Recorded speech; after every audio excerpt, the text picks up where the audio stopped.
నమస్తే, welcome to men FM. ఈరోజు టాపిక్లో భలే ఘుమఘుమలాడిపోయే కొత్తిమీర ఒరుగులు చూపిస్తున్నాను చూడండి.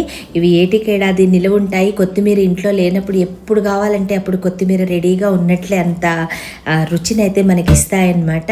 పోషకాలు సమృద్ధిగా ఉంటాయి. ఈ కూరగాయలకి మంచి రుచి సువాసననిస్తాయి. ఇవి జీర్ణక్రియకి సహాయపడతాయి. సాలడ్స్లో అలంకారానికి తప్పకుండా ఉపయోగిస్తారు. వీటిల్లో విటమిన్ సి మరియు ఏ చాలా ఉంటుంది. హెమోగ్లోబిన్ని వృద్ధి చేస్తుంది. స్కిన్ బ్యూటీకి చాలా హెల్ప్ అవుతుంది. మరి ఇన్ని సుగుణాలున్న కొత్తిమీరని మనకి ఏటికేడాది ఇంట్లో ఉంచుకునేలా చూసుకుందాం.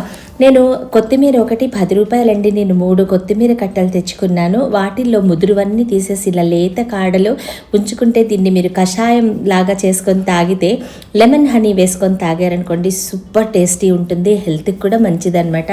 వీటన్నిటిని చిన్న చిన్న కట్ చేసుకుని శుభ్రంగా నీటిలో కడిగి ఇసుక దుమ్ము ధూళి అంతా పోయేలాగా 1-2 సార్లు కడిగి వీటిలో నీరంతా ఓడిపోయేలాగా పక్కనుంచుకోండి. ఒక జల్లెడలో కానీ గిన్నెలో కానీ వేసుకుంటే వీటిలోని తడంతా ఆల్మోస్ట్ నీరంతా ఓడిపోతుందన్నమాట.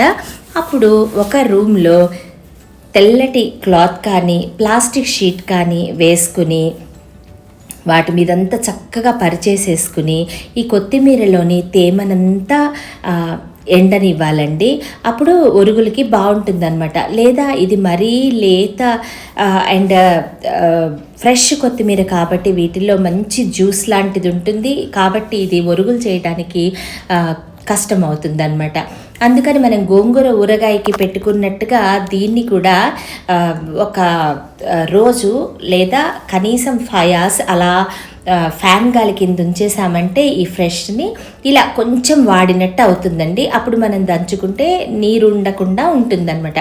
ఇలా వాడిపోయిన కొత్తిమీర అంతటిని ఒక పెద్ద గిన్నెలో కానీ బౌల్లో కానీ తీసుకుని ఒక రోలు రెడీ పెట్టుకోండి. మిక్సీలో అయినా కూడా కచ్చా పచ్చగా వేయాలండి, పూర్తిగా పేస్ట్గా వేయకూడదు అనమాట. దీనికి ఇది చేసే ముందు మీరు కొంచెం చింతపండు నానబెట్టుకుని పక్కన పెట్టుకోండి. చింతపండు కావాలి దీనికి.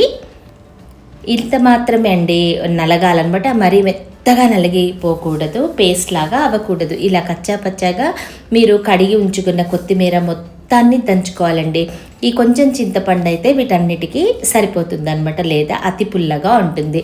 అండ్ 10 నుంచి 15 వరకు పచ్చిమిర్చి 3 కట్టలకే చెప్తున్నానండి నేను ఇప్పుడు.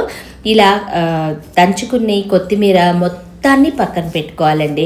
మీరు లాస్ట్ వాయ దంచినప్పుడు అప్పుడు పచ్చిమిరపకాయలు, ఉప్పు, ఇవి జీలకర్ర ఇవి వేసుకొని మనం ఈ చింతపండు అప్పుడు లాస్ట్ వాయలో దంచుకుందామన్నమాట.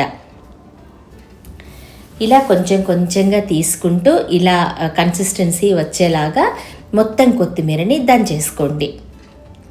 లాస్ట్ వాయలో పచ్చిమిర్చి అన్నీ వేసేసుకోండి. ఇలా రోట్లోకి సరిపడేంతగా 2 ముక్కలు కానీ 3 ముక్కలు కానీ పచ్చిమిర్చిని చేసుకుని నెమ్మదిగా దంచుకోవాలి. ఇది కూడా పేస్ట్ అవ్వక్కర్లేదండి, కచ్చాపచ్చాగా ఉన్నా కూడా పర్వాలేదు. తర్వాత చింతపండు ఈ పచ్చిమిర్చి దంచుకున్న దాంట్లో వేసేసుకోండి.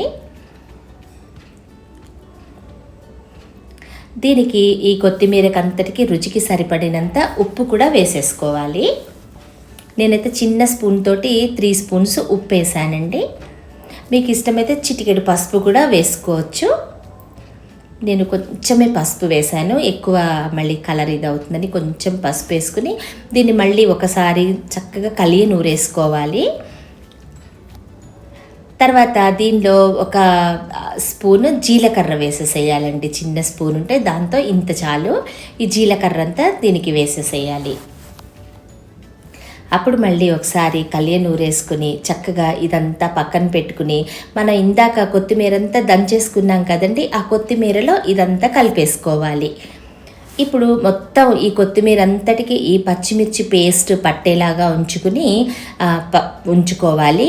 దీన్ని చిన్న చిన్న ఉండల్లా కానీ చిన్న చిన్న వడల్లా ఆలు టిక్కీస్ చేస్తారు చూడండి, అలా చేసుకోవాలన్నమాట. ముందంతా చక్కగా ఈ కొత్తిమీరకి ఇవంతా కలిపేసేసుకుని మొత్తం ఇంతే అయిందండి. ఆ కొత్తిమీర అంతా ఇలా చేసుకుని చిన్న మనం ఆలు టిక్కీలాగా చేసేసుకుని ముందు ఒకరోజు కాసేపు నీడలో పెట్టుకుని ఆ తర్వాత ఎర్రటెండలో చక్కగా ఎండపెట్టుకోవాలి.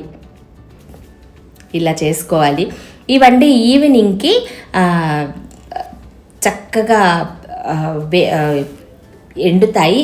తర్వాత వెనకాల వైపు ఎండవు కాబట్టి తిప్పి పెట్టుకోవచ్చు. ఇగోండి ఇలా చక్కగా ఎండిపోతాయి అన్నమాట. ఇవి సాయంత్రం అయ్యేసరికి ఇలా అవుతాయండి. సాయంత్రానికి మీరు వీటిని తిప్పి పెట్టుకోవాలి. ఇగోండి ఇలా మీకు ఏ షేప్ కావాలంటే ఆ షేప్ చేసుకుని అట్టు పెట్టుకోవాలండి. ఇవి ఎండిపోయాక చక్కగా చూరు అయిపోతాయి. మీరు ఏ కూరలో కావాలంటే ఆ కూరలో, సాంబారులో అల్లం పచ్చిమిరపకాయ లేవనుకోండి, అల్లం పచ్చిమిర్చి గబుక్కున వంకాయ కూర చేస్తున్నప్పుడు ఆ అల్లం పచ్చిమిర్చి కూరల్లో వేసుకోవచ్చు. పచ్చడి చేసుకోవచ్చు. కొంచెం గోరువెచ్చగా వాటర్ వేసేసి నూరుకున్నారంటే కొత్తిమీర పచ్చడి రెడీ అయిపోతుంది. ప్రతి కూరలో కొత్తిమీర ఎక్కడైతే యాడ్ అవ్వాలో మీకు కూరల్లో లేనప్పుడు ఈ కొంచెం కొత్తిమీర వేసేసేసి వేపుకునే ఒరుగులు కాదండి. ఏ కూరకి కావాలంటే ఆ కూరకి యూజ్ అయ్యే కొత్తిమీర సంవత్సరం అంతా ఉండేలా పెట్టుకునే ఒరుగులు అనమాట ఇవి. ఇగోండి సాయంత్రానికి ఇలా తిప్పి మళ్ళీ ఎండలో మర్నాడు పెట్టుకున్నారనుకోండి చక్కగా నిలవ ఉంటాయి. ఏటికేడాది నిలవ ఉంటాయండి. ఎప్పుడు దొరకని కూరగాయలని సంవత్సరం అంతా నిలవంచుకునేలాగా చేసుకునేవే ఈ ఒరుగులు అనమాట. వేటితోనైనా చేసుకోవచ్చు.